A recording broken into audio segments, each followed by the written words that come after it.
8 foot की जानवी न सिर्फ अपने मोहल्ले में बल्कि गांव में भी सबसे लंबी है। लड़कियां 6 फुट की हो जाए तो काफी लंबी लगती हैं, लेकिन जानवी की हाइट तो 8 फुट है और इस बात से जानवी बेहद परेशान भी है। हे भगवान, तूने मुझे इतना लंबा क्यों बनाया? मैं इतनी लंबी हूं कि घर की दहलीज पार करने में भी मेरा सर हर बार दरवाजे पर टकरा जाता है। अपनी लंबाई देख जानवी के साथ साथ उसकी माँ सरला भी बहुत परेशान है कि आखिर उसकी शादी कैसे हो पाएगी। हे भगवान, बस मेरी बेटी की शादी करा दो। काश कि कोई लड़का मिल जाए और इसके हाथ पीले हो जाए। अरे जानवी की माँ, लड़का तो कोई ना कोई आड़ा टेढ़ा मिल ही जाएगा, लेकिन शादी का ब्राइडल लहंगा भला वो उसे कैसे मिल पाएगा? इतना लंबा लहंगा तो इसके लिए पूरे हिंदुस्तान में नहीं मिलेगा। हाँ। इसी तरह जानवी को हर कोई ताने मारते रहते। ये सब सुनते सुनते जानवी बुरी तरह अंदर से टूट चुकी थी। 6 साल की उम्र में वो 16 साल जितनी लंबी हो गई। ये देख सब बच्चे उसका मजाक उड़ाने लगे। देखो देखो, लंबू आ गई। मुझे तो इसको देखकर लग रहा है कि एक दिन तो ये ऊपर बादलों तक पहुंच जाएगी और सूरज और चांद को हाथ में पकड़कर घूमेगी। मैं भी नहीं खेलूंगा इसके साथ। इसके साथ खेलता हूं तो लगता है किसी भूत के साथ खेल रहा हूं। तभी से जानवी को समझ आ गया कि वो और बच्चों की तरह नॉर्मल नहीं है, बल्कि वो तो खास है। लेकिन साथ ही वो ये भी समझ चुकी थी कि उसकी इस कमी की वजह से ही कोई उसका दोस्त नहीं बनना चाहता था। एक रोज जानवी अपने आंगन में बैठकर रो रही थी कि तभी पास के जंगल से एक बंदर आता है और उससे बात करने लगता है। तुम क्यों रो रही हो? अरे, तुम तो बोलते भी हो। हाँ, मैं एक बोलने वाला बंदर हूँ, लेकिन तुमने बताया नहीं कि तुम रो क्यों रही हो। क्योंकि मेरे लंबे होने की वजह से कोई मुझसे प्यार नहीं करता और ना ही कोई मेरा दोस्त बनना चाहता है। अच्छा, तो ये बात है। वैसे मैं तुम्हारा दोस्त बन सकता हूँ। मेरा नाम डुगडुगू है। क्या तुम मुझसे दोस्ती करोगी? हाँ हाँ, क्यों नहीं। इसी तरह वो दोनों दोस्त बन गए। अब जानवी उस बंदर के साथ खूब खेलती। ऐसे ही समय बीता और कुछ समय बाद जानवी के पिता की मौत हो गई। फिर उसकी माँ लोगों के घरों में काम करके जानवी का पालन पोषण करने लगी। लेकिन कुछ समय बाद उसकी माँ की भी तबीयत खराब रहने लगी। फिर जानवी घर चलाने के लिए डुगडुग के साथ गली गली जाकर बंदर का खेल दिखाने लगी। अरे वाह लंबू, क्या मजेदार खेल दिखाया है। एक तो इतनी कम उम्र की होकर तू खुद इतनी लंबी और ऊपर से बोलने वाला बंदर। क्या कमाल की जोड़ी है। इसी बात पे ये लो 50 रुपए तुम्हारा इनाम। इस तरह वो अब पैसे कमाती तो उससे अपना घर चलाती। देखते ही देखते वो अब बड़ी हो गई, लेकिन उसने अभी भी बंदर का खेल दिखाना नहीं छोड़ा। डुगडुग भी उसका खूब साथ देता, लेकिन अभी भी लोग उसे लंबू लंबू कहकर ही चिढ़ाते। बड़े होकर तो उसकी हाइट 8 फुट की हो गई। एक रोज जब जानवी खेल दिखाकर जंगल के रास्ते घर लौट रही होती है तो एक 24 साल का लड़का मंगेश उसी जंगल में लकड़ियां काटने आया हुआ था। मंगेश नाटे कद का लड़का था, इसलिए कोई भी लड़की उससे शादी नहीं करना चाहती थी। मंगेश को पहली नजर में ही जानवी से प्यार हो गया, तो वहीं कुछ मुलाकातों में जानवी भी उसे दिल दे बैठी।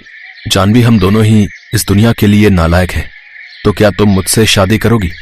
मेरे साथ अपनी जिंदगी बिताओगी? ठीक है, लेकिन मेरी एक शर्त है। मेरे सिवा मेरी माँ का इस दुनिया में कोई नहीं है, तो शादी के बाद वो और डुगडुग मेरे साथ ही रहेंगे। मुझे कोई प्रॉब्लम नहीं है जानवी। वैसे भी मेरा भी इस दुनिया में कोई नहीं है, तो ये तो अच्छा होगा कि मुझे मेरा परिवार मिल जाएगा। और हाँ, दहेज में मुझे कुछ नहीं चाहिए। तुम मेरे जीवन में आ जाओ, यही मेरे लिए काफी है। जानवी ने इस बारे में घर पर बात की। उसकी माँ दोनों की शादी के लिए मान गई। जानवी, मुझे इस शादी से कोई ऐतराज नहीं। मुझे तो खुशी है कि तेरा घर बस रहा है। शादी की तैयारियां शुरू हो जाती हैं। जानवी की माँ उसके लिए ब्राइडल लहंगा लेने जाती है, लेकिन उसकी लंबाई के हिसाब से उसे कहीं भी लहंगा नहीं मिलता। अरे, इसके लिए तो आपको लहंगा सिलवाना पड़ेगा, और वो भी 3-3 लहंगों जितना बराबर कपड़ा लगेगा इसके लिए। इसलिए दाम भी 3 गुना ज्यादा लगेंगे, पूरे 80,000। लेकिन दाम सुनकर दोनों माँ बेटी दुकान से बाहर आ जाती हैं। मैं अभागन इतनी गरीब हूँ कि अपनी बेटी को शादी का एक जोड़ा भी नहीं दे सकती। कोई बात नहीं माँ, मैं इन्हीं कपड़ों में शादी कर लूंगी। तभी सरला की नजर पटरी पर लगे मंगल बाजार में जाती है, जहाँ एक दुकान पर डबल बेड की एक बड़ी सी लाल चादर टंगी होती है, जिसे देख सरला को एक तरकीब सूझती है और वो सस्ती सी चादर को और साथ ही सजावट का कुछ सामान खरीद लेती है। फिर उस चादर से वो अपनी बेटी के नाप का बड़ा सा लहंगा सिलती है, साथ ही उसे सजावट के सामान से बेहद ही खूबसूरत बना देती है। फिर शादी वाला दिन भी आ जाता है, जब लंबी जानवी उस लहंगे को पहनकर तैयार होती है, जिसमें वो बेहद ही खूबसूरत लगती है और अब उसकी पड़ोसने और बाकी के लोग उसे देखकर सभी हैरान थे। शादी के बाद जानवी अपनी माँ, अपने पति और डुगडुग के साथ खुशी खुशी जीवन बिताती है।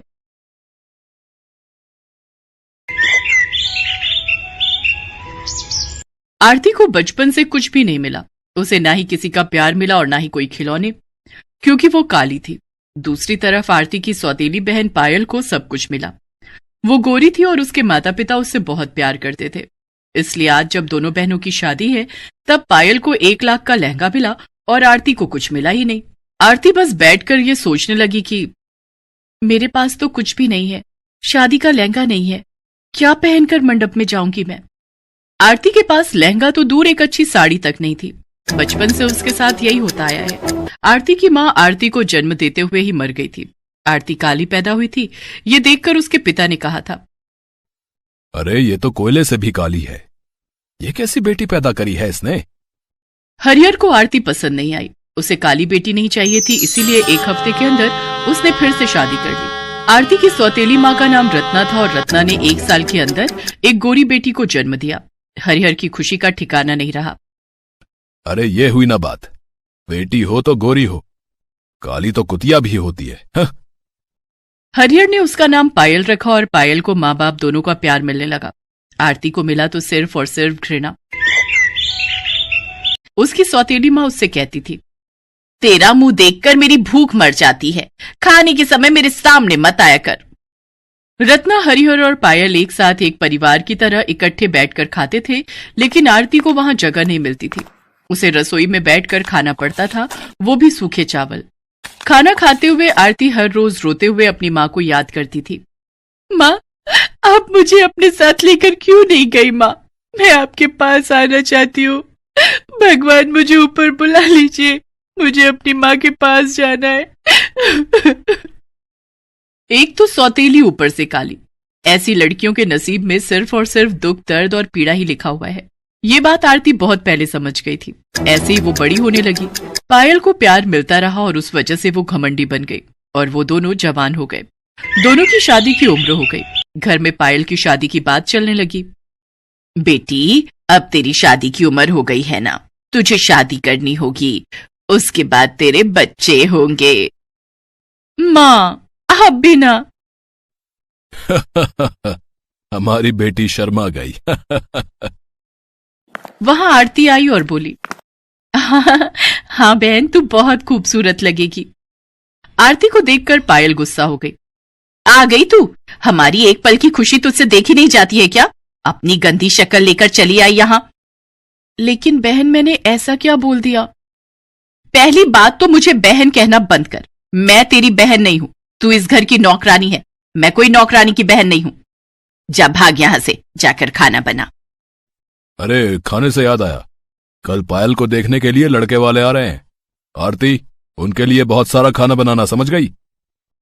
जी पिताजी। आरती वहां से चली गई। अगले दिन पायल को देखने के लिए लड़के वाले आए। लड़के का नाम आलोक था। आलोक अपनी माँ के साथ आया था। साथ में उनका नौकर रघु भी आया था। आते ही आलोक की माँ जानकी ने हंसते हुए कहा, हरिहर जी, हम एक नौकर को लाए हैं हमारे साथ। आपको कोई तकलीफ तो नहीं है? वो बात ऐसी है कि हम उसके बिना कहीं जा नहीं सकते। नहीं नहीं, कोई बात नहीं जी। आइए आइए, अंदर आइए। रघु के साथ जानकी और आलोक अंदर आए।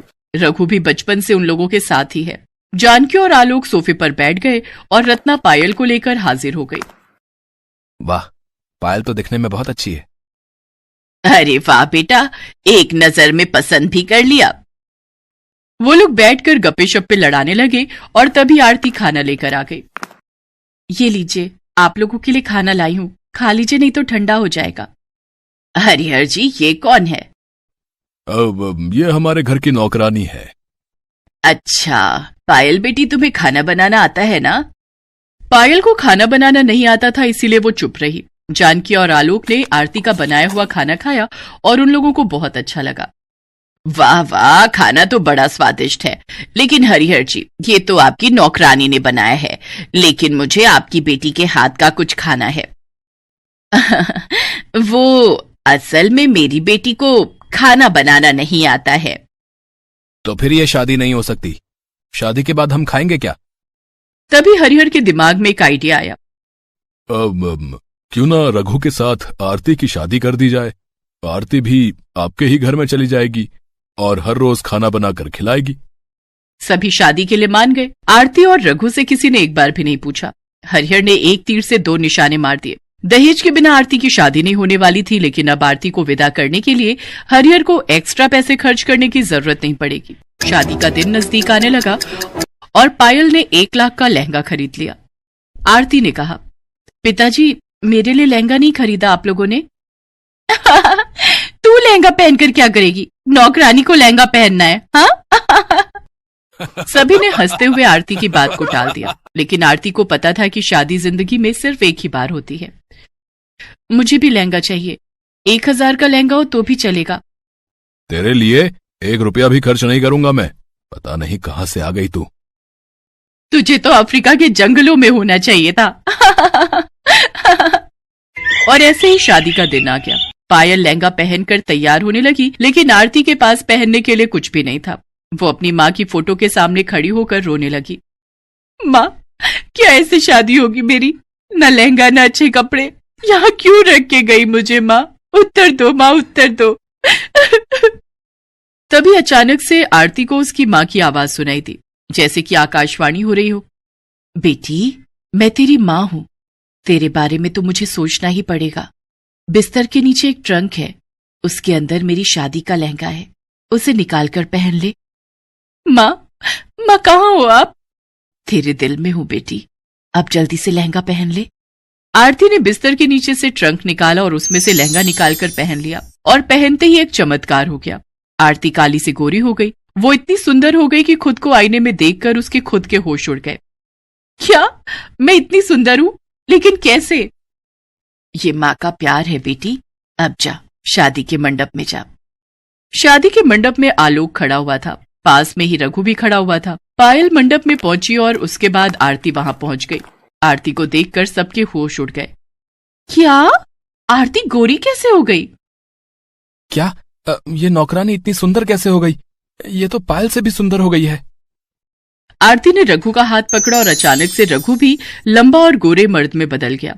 उसने कहा, मालिक, पता नहीं मुझे क्या हो गया है, लेकिन मैं आपसे आपके घर में काम नहीं कर सकता। रघु और आरती वहां से भाग गए। उन दोनों ने कहीं और जाकर मंदिर में शादी कर ली। यहाँ जानकी और आलोक को जब पता चला कि आरती हरिहर की नौकरानी नहीं बेटी है, तब उन्होंने शादी से इनकार कर दिया। पायल अंदर से टूट गई। अपनी माँ के आशीर्वाद से आरती ने रघु के साथ बहुत दूर जाकर घर बसाया और वो दोनों लहंगा बनाकर बेचने लगे। इस तरह वो दोनों एक खुशहाल जिंदगी बिताने लगे और यहाँ पायल से किसी ने शादी नहीं की। वो 1 लाख का लहंगा लेकर पूरा जीवन कुंवारी ही रह गई।